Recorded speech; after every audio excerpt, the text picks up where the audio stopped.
Bill Gates co-founded Microsoft nearly 50 years ago at the forefront of the computer age that changed the world. And since then, he's been using the fortune that earned him to change the world. The Gates Foundation giving away tens of billions of dollars over the past decade. He also famously predicted the world was unprepared for a pandemic in a 2015 TED Talk that was unfortunately accurate and has been viewed now 43 million times. Well, he's sounding the alarm again this morning. His new book, How to Prevent the Next Pandemic, is out today. It's also been a year of upheaval in his own life after he and Melinda, his wife of 27 years, announced their divorce 1 year ago today. So, Bill, we have so much to catch up on. It's good to see you. Good morning. Good to see you. Well, I think this is the definition of what they call a hard sell. You're out here promoting a book, How to Prevent the Next Pandemic, and you know people are sick and tired of hearing about the pandemic. They have COVID fatigue. Why is this the moment to have this conversation?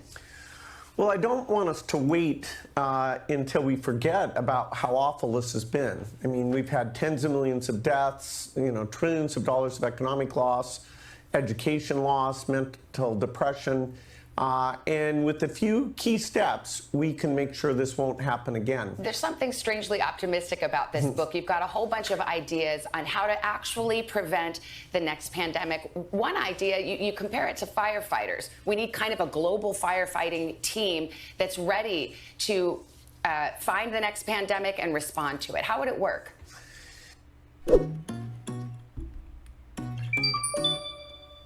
플랫폼 개발이랑 하이브리드. Well, in firefighting, we're all trained to know that, there's the exit. The U.S. alone has over 300,000 full-time firefighters. So we take it seriously because if one house burns down, it can, affect an entire community. Pandemics are even worse, and we didn't practice. We weren't ready to go. A few countries that were more ready, like Australia, have 10% the deaths that we have. So the debate about exactly how to invest in that preparedness now is the right time, even though we're still trying to get out of this one. Yeah, you've argued that basically pandemics, disease is inevitable, but pandemics are not. And if you spend billions now, you save trillions later. Is that a pretty good summary of the book? Yeah, big return. Tell me about, you have this germ team that you propose. We have the World Health Organization. Why isn't that enough? Well, they're not funded, actually, to go to countries and practice. They're not funded to fly in when there's an outbreak.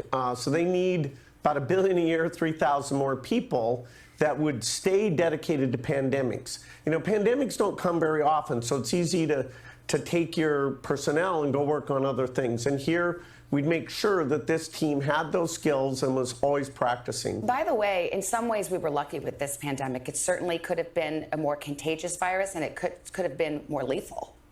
Yeah, the lethality, ends up being about 0.3%.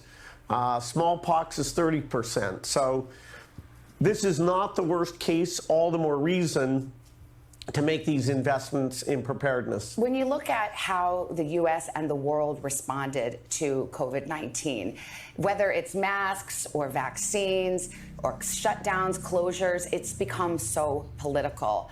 I wonder if it happened again, if it was March 2020 all over again with COVID-19, would we even be able to mount as effective a response as we did last time around? It's been so politicized. Yeah, it's unfortunate that we didn't get trusted voices in both parties talking about the benefit of masks and vaccines so that it wasn't a political issue. I think everybody does support the health workers who were heroes.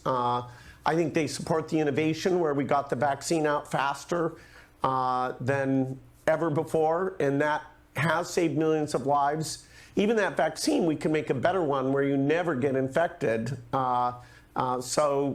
Innovation, like in many areas, is where I see a potential for a consensus and for avoiding most of the damage. Yeah, the book, if you want to geek out on some of the innovations and where the technology is, a vaccine you can inhale, a pan vaccine, it's in there. But let's talk about misinformation, because that has been a hallmark, unfortunately, of this pandemic. President Biden rather famously said last July that misinformation on social media is killing people. Do you agree? Absolutely.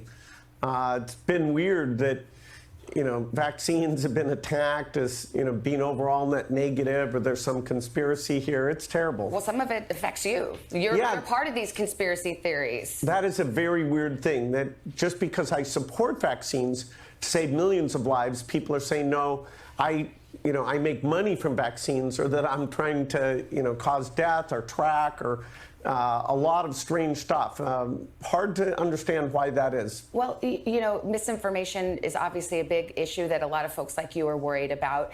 Elon Musk just recently announced moves to acquire Twitter. I wonder if you are concerned about the proliferation of misinformation, given some of his views about expanding what he refers to as free speech on Twitter, and what you think of the acquisition.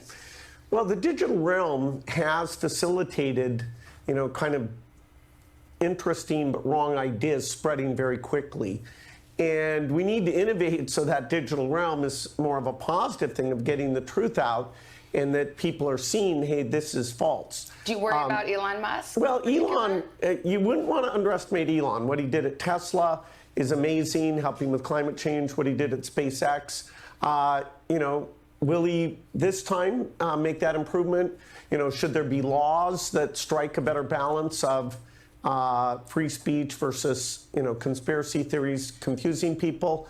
Elon thinks he can improve Twitter. Well, I don't know specifically what he'll do, but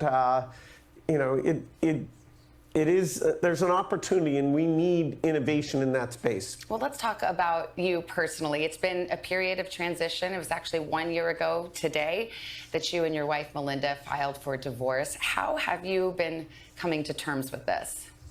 Well, the divorce is definitely a sad thing. I have responsibility for causing a lot of pain to my family. It was a tough year. I feel good that all of us are moving forward now. My oldest got married. Melinda and I are, continuing to work together. So, it was sad and tragic, but now we're moving together. Yeah, she did an interview recently, and she talked about times in her marriage. She said she was lying on the floor crying. What was it like for you to hear that and to hear it publicly? Well, this was a very tough thing. We had a lot of amazing things in our marriage, the kids, the foundation, the enjoyment we had. And so it's a very hard adjustment. I know divorces are different, but, just a complete change. We were partners. We kind of grew up together. And now that's different. We're not married. Frankly, there were allegations of extramarital affairs, and when she was asked about that in the interview, she said that is a question that Bill needs to answer. So here you are now. Did that happen? Were you unfaithful in your marriage? Is that one of the reasons there was a divorce? I certainly made mistakes, and I take responsibility. I don't think delving into the particulars at this point is constructive, but yes, I caused pain, and I feel terrible about that. What have you learned from that? I mean, you were someone who has this voracious appetite for knowledge, and divorce is an experience that can be a journey into learning something about yourself and change, hopefully. What have you learned about yourself?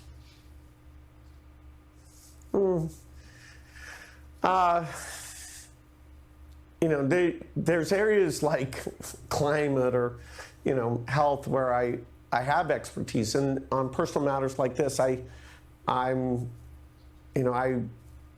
don't think of myself as an expert. I should be very humble about, success, has a tricky aspect to it. So, I don't have great advice for other people. Yeah. I have to ask you about Jeffrey Epstein. Melinda mentioned that was one of the strains, your relationship with him. And, why? I guess the question is real simple. I mean, why did you continue to meet with him? When you met him, he was already a convicted sex offender. And do you regret that? 이거 개싫음. 여기도 게이득 저기도 게이득. 개판이다. I certainly made a huge mistake, not only meeting him in the first place, but I met with him a number of times. I had a goal of raising money for global health. I didn't realize that in a meeting with him almost downplayed the incredibly awful things he did. I learned more about that over time, but I'd add that to the list of big mistakes, including where Melinda's advice was sound, and I should have followed it sooner than I did. And you never saw anything where you thought, this doesn't feel right? Melinda kind of had a visceral reaction the first time she met him. No, he was a bad person, and I had a reason that I thought those meetings would lead to something good, but I shouldn't have done them. And finally, on this topic, you recently gave an interview. You said you'd marry Melinda all over again. She says you guys are friendly, not necessarily friends, but friendly. How do you see the relationship moving forward? Well, one of the things we built together is the Gates Foundation, and we love that work. We've got all the resources I was lucky enough to get. We've got Warren Buffett committed massive resources. And so making sure that is spent well, saves lives. Melinda and I love doing that work together. So I feel very lucky that I still have that with her, as well as, we've got these 3 incredible kids. I know, and I heard they're all moving out of the house, so you're an empty nester for sure now. I've got a big empty nest. All right, Bill, thank you so much. Thanks for being with us. And again, the book is called How to Prevent the Next Pandemic, chock full of ideas. It's out today. Hey, thanks for watching our YouTube.